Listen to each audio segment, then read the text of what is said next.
Alright, I get it. Pokemon Nuzlocke have been around for years, and it seems like so many different variations have been made to the point where there can't be any left, right? Well, let me introduce you to the Modern Lock. That's a stupid name. Okay, yeah, there's probably a better name for this, so let me know what y'all got in the comments. This type of challenge requires you to only use Pokemon, moves, and items that debuted in that generation. So, for instance, today we're playing Pokemon Gold. This means that I can only use Pokemon, moves, and items that came out alongside the Gen 2 titles. So no original 151 Mons, no Tackle or Scratch, and yeah, no potions either. I can still use the Pokemon Center and stuff though. I mean, come on, I wasn't gonna make it that difficult. Also, for the long-time viewers of the channel, yes, I did do this concept a few years ago without the Nuzlocke aspect, but the quality on those videos sucked. So I'm doing it again. Other than all that, it's the normal Nuzlocke rules, which can be seen here. Okay, they're gone, hope y'all got that. And it's time to get straight into it. Choosing a starter was pretty interesting. Remember, I can't use moves that were in Pokemon Red and Blue, so stuff like Tackle, Bubble, and all those other early game attacks are off the table. Unfortunately, those are the types of moves most Pokemon begin with. Therefore, one of the only Gen 2 Mons who has a quote-unquote new attack by level 5 that I could find was... excuse me, what the actual fuck? Yeah, Piloswine.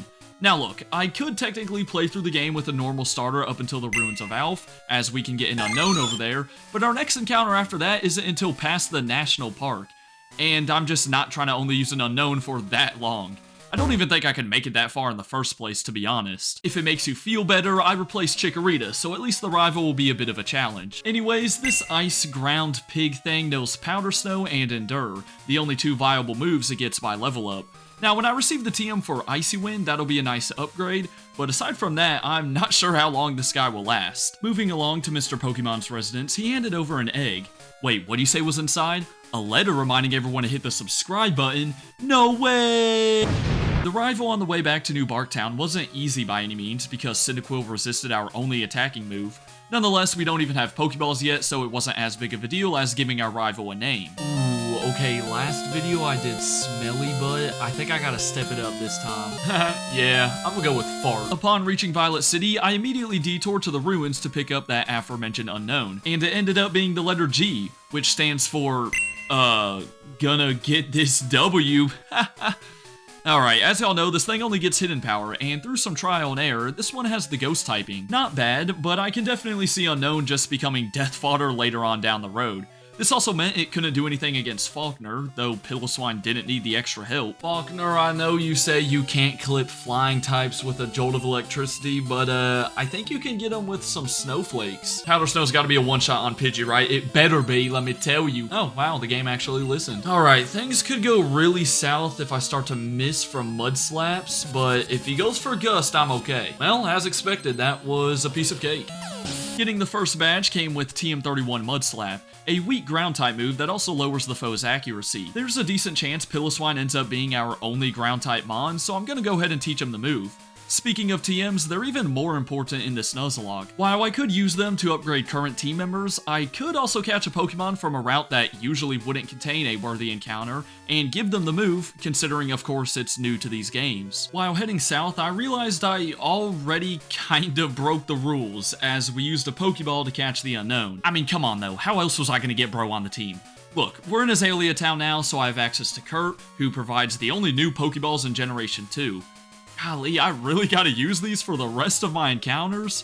Why am I doing this to myself?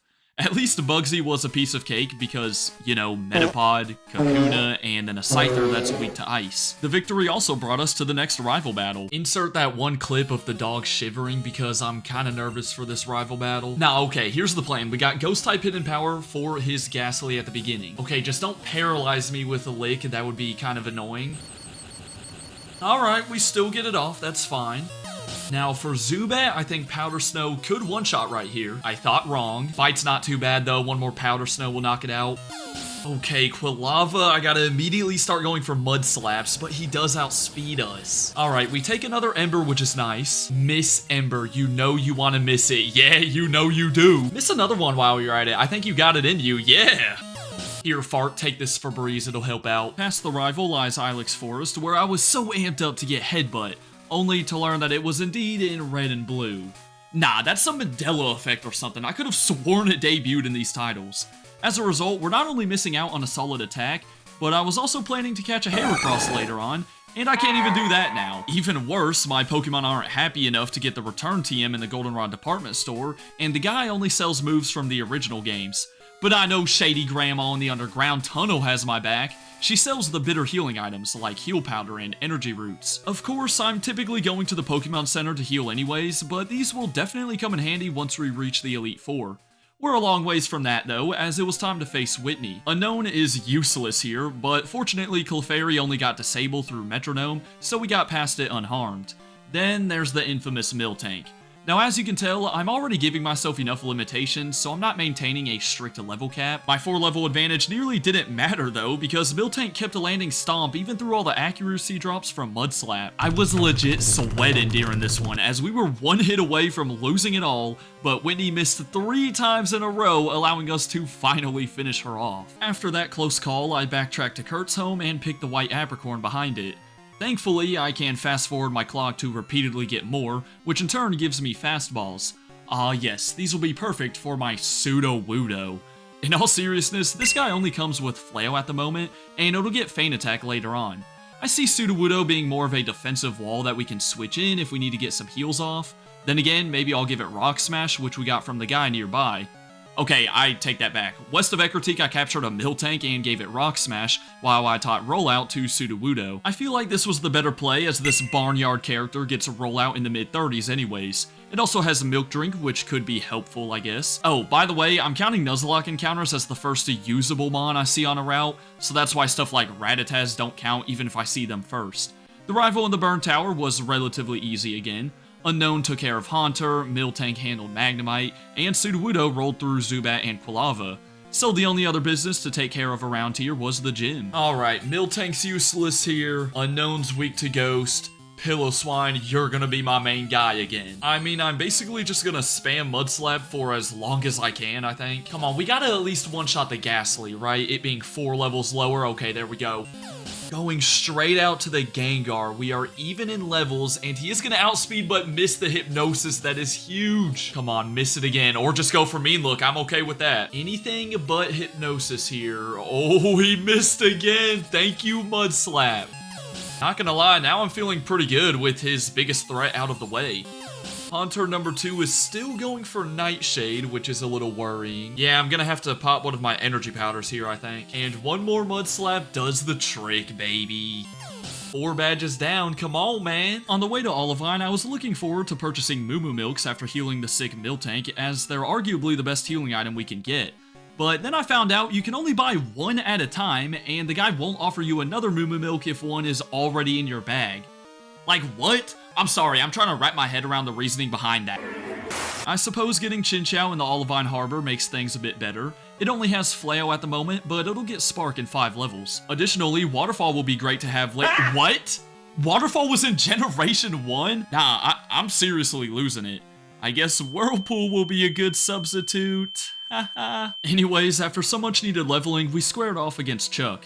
My small amount of doubt for this fight quickly disappeared, as Unknown chipped away at Primeape while Lantern Spark dealt more than enough damage to Poliwrath. I then headed straight for Mount Mortar, since I know we're not ready for Jasmine's Steelix. Here, I scooped up a Marill, who will hang out on the bench and act as the Lantern's backup. The next portion of the game was simple enough. We fought the Red Gyarados, broke into Team Rocket's hideout, and handled Price with ease, meaning it was time to loop back around and challenge Jasmine. Okay, Jasmine, let's run this thing. Magnemite should be a pretty easy OHKO with Mudslap. Oh boy, and here it is, the Steelix. I think I'm gonna stay in and just try to get off at least a couple of Mudslaps first. And then once we take some damage, I guess Lantern will be the play. Oh, bro lands the Iron Tail. Okay, how much? How much? Golly, that is insane. All right, I need a miss right here. Come on, 2 accuracy drops. You gotta miss Iron Tail, right? Or not. Okay, that's great. It's resisted though, so now we're gonna get him stuck in the Whirlpool, which will be nice. Oh my goodness, Whirlpool is such an awful move. Okay, I don't want to get ahead of myself, but I think this one's in the bag. Just 1 or 2 more turns. Wow, okay, Jasmine, you're just wasting everyone's time at this point. And another Magnemite. Yeah, 1 Mudslap will do the trick. Yeah, without Mud Slap, that battle would have gone a whole lot differently. Obtaining the 7th badge opened up the final Team Rocket section, where we decimated the rival once again. I then attempted to add to my stash of Pokemon by catching a Swinub in the Ice Path, who will join Meryl on the bench for now, but I failed to catch a Wobbuffet. I was actually looking forward to getting this thing, as it'd be cool to try out Miracle or Destiny Bond, but no, apparently bro's the fun police. So all I could do now was take on Claire, who went a lot better than I thought. Piloswine made quick work of her first and second Dragonair, while Lantern and Miltank picked up the slack against Kingdra and the final Dragonair. This meant that we had the opportunity to catch Ho-Oh now, so I became the best Apricorn collector in Johto in order to stock up on balls. It'd be really sick to have Ho-Oh and cook with its sacred fire— oh. Yeah, I didn't catch it. It was just doing too much damage to my squad and then healing with Recover, so eventually I just ran away. Alright, who thinks the rival was difficult this time around? If you answer no, you'd be correct. Yo, this dude stinks. Literally. Nonetheless, it was time to prepare for the league, meaning I hit up the Grandma in Goldenrod City once again to load up on energy roots and heal powders. I also buffed up my team a bit, which included giving Miltank Dynamic Punch and Shadow Ball, and Lantern Hidden Power. I honestly don't know how we're gonna do against the Elite Four. I feel like even Bruno could give us problems. But my biggest concern is having no access to PP restoring items, since Ethers and Elixirs were in Pokemon Red and Blue. Alright, everyone is level 48. I felt like that was a pretty fair and even level to get to. And Will, I guess you could say I will beat you right here. For real though, I'm not gonna lie, I think my strategy here is to just roll out with Sudowoodo the whole time. However, Psychic could do a lot. Okay, we take it decently well. Oh, the Confuse Ray is killer though. Breakthrough for the knockout on Xatu, that's nice. Going into Executor, it all comes down to if I hit myself, which I don't, but I miss! Are you serious? Come on, we can live that. Yeah, there we go. Alright, well, now we're basically forced to switch. Got Piloswine out here, Icy Winds, maybe gonna be a Tuco. Alright, yeah, that'll work out. As long as this doesn't crit, it'll go down. I really don't know if this is a smart play, but I mean, I know we're super effective with Unknown's hidden power, so let's try it. And Ice Punch gets a crit and nearly kills us. Okay, yeah, I don't think Unknown was really built for the Elite Four, believe it or not. Never mind, he got the one shot. Second Xatu here, I mean, I still got Spark, you know, haven't used a Lantern yet, so we should be good to go for Spark. And then for Slowbro, we got Shadow Ball now with Miltank, so this should work out fine. Yeah, one more is gonna wrap this one up. Not gonna lie, I have the same exact start strategy for Koga, just going to roll out and sort of hope for the best. Do not go for Protect on this next turn. Okay. Not the end of the world. I mean, it's not like Fortress can really do a whole lot of damage to us. Muck's definitely gonna take one here. Oh no, Minimize is like top 5 worst moves, bro.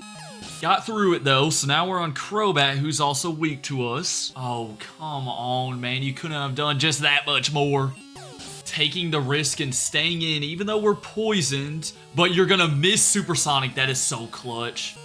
Alright, well, Koga couldn't have gone any better. Brother, Bruno might actually be tough, which is like the exact opposite of the last video I uploaded. Unknown, I'm not really sure if you're even gonna make it through this fight, but I'm gonna let you take a crack at Hitmontop. Alright, he went for Dig, which is kinda interesting. And landed a crit. Okay, thanks, man. How much y'all want to bet Whirlpool doesn't even one-shot Onix despite being quad effective? Like, this move is really bad. Just as I predicted. And he gets up the Sandstorm. I mean, that's gonna hurt the rest of his team too, so I don't know.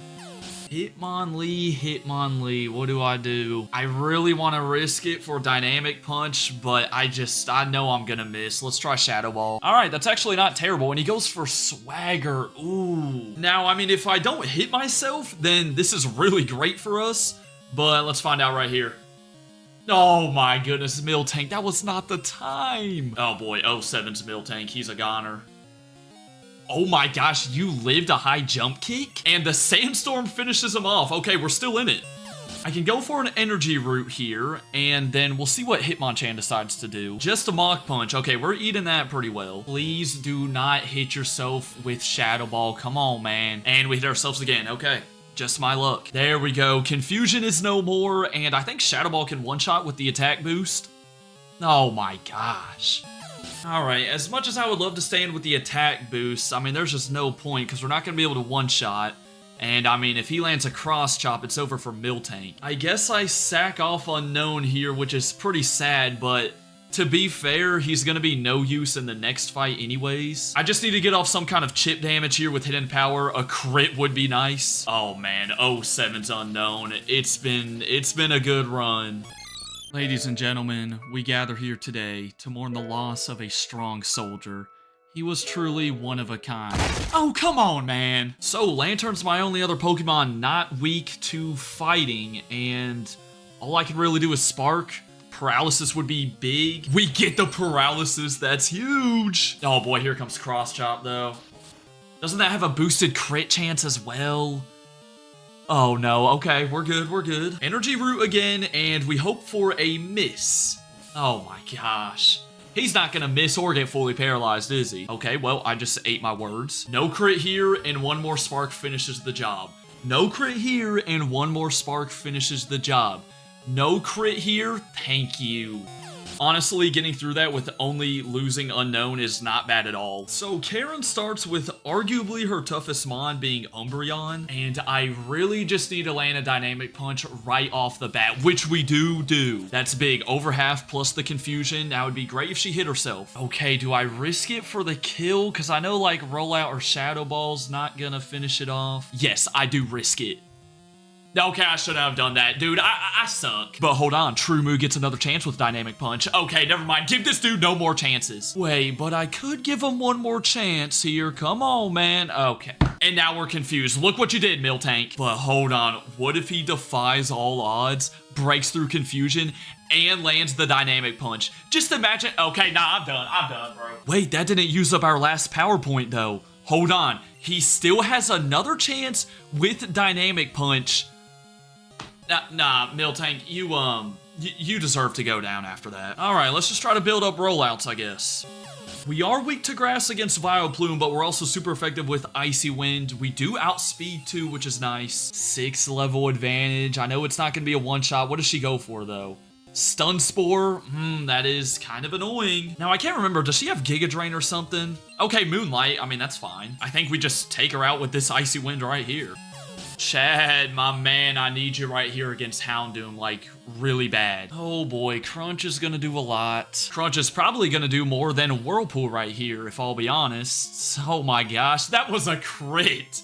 That is pathetic, man. I'm definitely better off just trying for Spark. She got a special defense drop after I went for the energy route. I think we live another Crunch, but I really don't know. Woohoo, just barely with 39. I don't think Gengar should be too bad considering we're a normal type with a ghost type move. All that's left is Murkrow. I just energy root and then Spark to finish it off. Well, we've made it to Lance, but getting past him is a whole different thing. I know he starts with that Gyarados, which we should easily be able to handle. I mean, just one Spark is probably all it takes. Dragonite number 1 of 3 is coming out. Now, I think one of them might have Fire Blast, but because we just had Lantern in there, I don't think it's going to be the one coming out, so I'm going to go into Piloswine. No, yeah, it's just going for Twister. This is good. Charizard came in. We had to go to Sudowoodo for this. We got the Quick Claw to activate too right there. Let's go. Okay, the only thing bad that could happen here is a burn from Flamethrower. Please do not let that happen. It didn't. Yes, sir. Now, I do have a very powerful rollout going right now, but the question is, can Sudowoodo take a hit from whatever Dragonite's about to do? I don't think it's worth risking because we have a near full health Piloswine. And once again, I don't think this is his Fire Blast Dragonite. Okay, disregard what I said a second ago. Oh my goodness, we lived with 6. There's no chance. Let's make the read and go back into Lantern. Oh, nah, you just switch up and use Outrage now? Okay, yeah, that makes sense. Hopefully Spark kills from that range. We did outspeed because of the Icy Wind. Oh, come on with that. Oh, but the fully paralysis is massive. Oh my gosh, full restore. Oh, this is bad. Another paralysis though. Hold on now. I low-key think I gotta use this turn to heal up Piloswine fully. And then he starts with Outrage again. Now, as long as it's not a crit, I know Lantern lives. And I mean, honestly, I think we just heal stall until he gets confused. And now back in with Piloswine, Icy Wind's gonna finish it off. Okay, I was expecting Aerodactyl there, but I'm not complaining. Now it comes out, we got 4 more sparks. I'm hoping that's enough to do the trick. A critical hit by none other than Chad, man. Come on. Wow, I'm pleasantly surprised that we actually were able to get through that without over-leveling too. And hey, Unknown didn't die for no reason, man. We did it for him. Yeah, I was honestly expecting to lose more mons during that, but we'll take it. With Lance down, we're the new champions. But this is Pokemon Gold and Silver, so you already know the run doesn't end here. Now, most of Kanto is an absolute joke in these games thanks to the low levels, so we'll skip ahead to the more challenging fights. First though, I tamed a Murkrow on Route 7. It really only has Feint Attack and Mean Look, but hey, at least it gives us 2 typings that we didn't have before. I also started to look for the roaming Raikou as it would make a perfect final team member. I planned to just use my Master Ball on it, but then I remembered. Why did I do this again? Alright, Blue, it would be greatly appreciated if you don't take anyone out because I have a much tougher battle coming up. I am kind of underleveled for this one, but I'm still feeling fine. We're gonna start with Icy Wind on Pidgeot. Gyarados, you know our counter for this thing. I'm hoping it's just gonna be 2 Shadow Balls to take out Executor here. Gonna stay in for Alakazam here because Miltank's probably the best I got. I am healing up Lantern here for Rhydon because I don't know if we're about to get hit with an Earthquake. Yep, there it is. Oh boy, this might have been a bad play. Is that a critical hit? Oh my goodness, down to 18. All right, back out to Miltank it is then. Come on, True Move. Redeem yourself from the Elite Four, land the Dynamic Punch, or just keep on missing it. Finally, we get one off, but I don't even think, golly, that's not even a 2-shot. Oh boy, I may have just lost Miltank right here. I may have misplayed this, not gonna lie. No, the Sandstorm's gonna finish us off. No, bro. Rest in peace, Trumu, man. I'll always remember drinking those milks in the school cafeteria. All right, I'm gonna bank on the fact that Icy Wind just kills from this range. And then it's Arcanine. I really just gotta go for Rollout and hope that we can take a couple flamethrowers. Made it through, man, but it is, you know, it really stinks to see Miltank go down. With all 16 gyms beaten, it was time for Red. Now, yes, I did use rare candies to level up my team as I wasn't trying to spend an entire day grinding for 25 levels. But Terraquake, you dumb poopy head, idiot face, mother. Rare candies were in Pokemon Red and Blue. Look, man, I promise you it's not that deep. If it makes you feel any better, I didn't even train up my Swinub or Meryl who were just there for death fodder. Plus, there is no way we're defeating Red with our limited movesets. Nice throw, nice throw, nice throw, nice throw, nice throw. Oh. So, yeah, Sudowoodo took out almost everyone with Rollout. Well, that was fun. Okay, in all seriousness, this was a really cool way to play through these games again. I thought our limited and weaker moves would eventually come back to haunt us against the stronger opponents, but that wasn't the case. You know what was the worst part about this Nuzlocke, though? I couldn't use Repel.